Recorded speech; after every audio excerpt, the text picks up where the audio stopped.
Hola a todos. Hello everyone. So definite articles. When do we use definite articles in Spanish versus in English? Right? This is it's more complex than you think. But articles we know introduce nouns.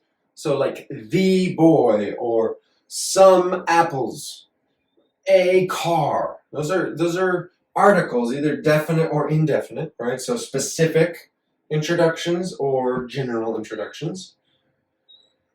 Definite articles, lo, la, las.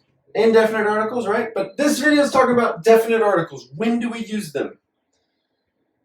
Definite articles are more commonly used and frequently used, or commonly and frequently used in Spanish than in English. Okay, so this is not like a total list, but when do we use them in Spanish and not in English? Telling time, discussing things in a general sense, days of the week, discussing languages or body parts, discussing clothing, describing possession, or talking about titles when talking about other people. So like doctor, he, we're talking about he.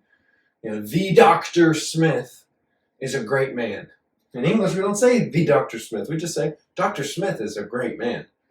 In Spanish, we add the, right? So we'll give some examples of these. It's a lot, right? So just understand Spanish uses definite articles more than English. So telling time. Son las 3:30. It is 3:30. In Spanish, we say the. It is the 3:30. In English, we don't. We just say it is 3:30. In Spanish, son las 3:30. Vamos a comer a las 7. We're going to eat, or let's go eat at 7. In Spanish, you introduce the time with a definite article. Let's go eat at the 7 o'clock? No, let's go eat at 7.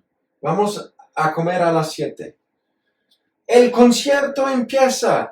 The concert begins a las 9 en punto. The concert begins at, typo, at 9 o'clock sharp. El partido termina a las 10.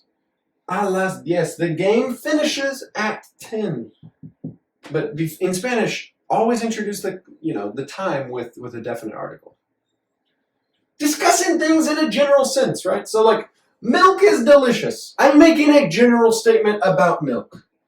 Well, here, I don't say the milk is delicious, but in Spanish you do, because you're just, in general, milk, so la leche es deliciosa. Milk is delicious. Soccer is the best sport in the world. It's true. El fútbol es el mejor deporte del mundo. El fútbol, the soccer.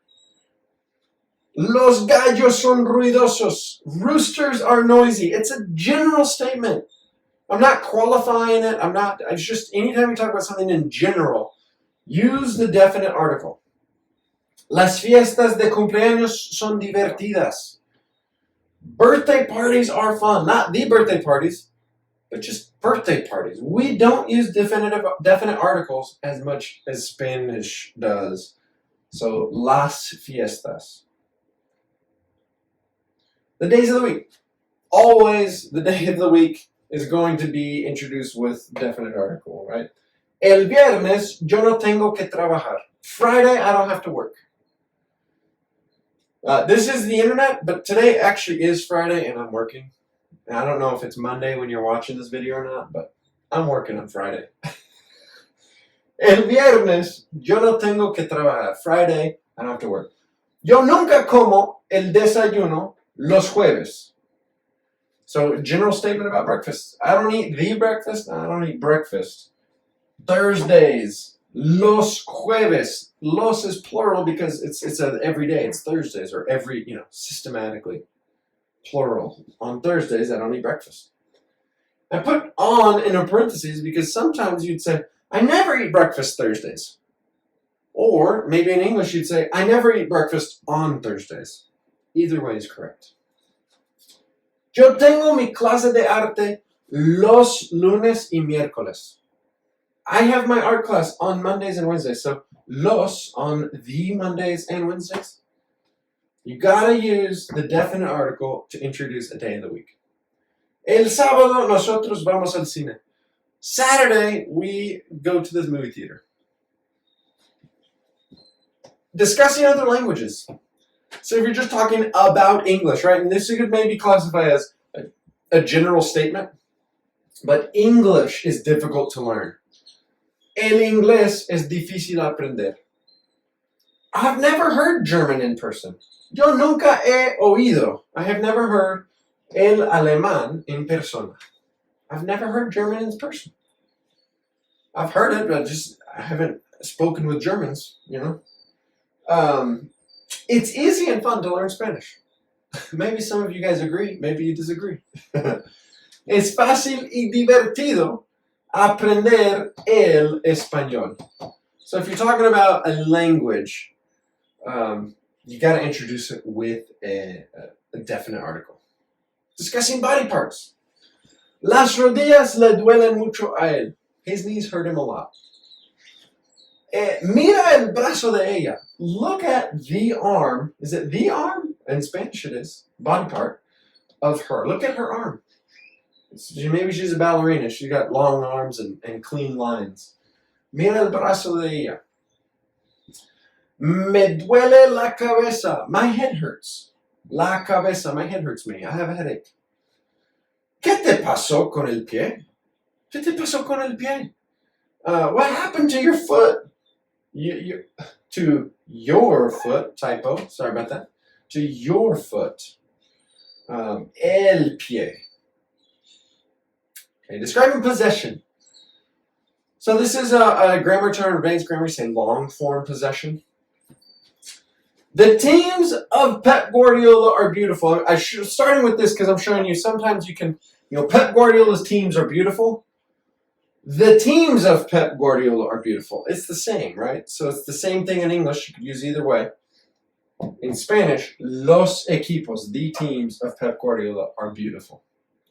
The works of Aaron Sorkin are intelligent. Aaron Sorkin's works are intelligent. Las obras de Aaron Sorkin son inteligentes. All right. To talk about titles of other people, right? So, La Señora Gutierrez, Mrs. Gutierrez, es buena cantante. She is a good singer. Mrs. Gutierrez is a good singer. La Señora Gutierrez. When you're talking about somebody, you give the title, and they have a title, so Señora or Doctor, we introduce that title with the Mrs. Gutierrez is a good singer. The Dr. Smith helps us a lot in hard times. El Dr. Smith nos ayuda, he helps us mucho en tiempos duros, in hard times. He helps us a lot in hard times. So, hopefully this is helpful in when to use definite articles in Spanish.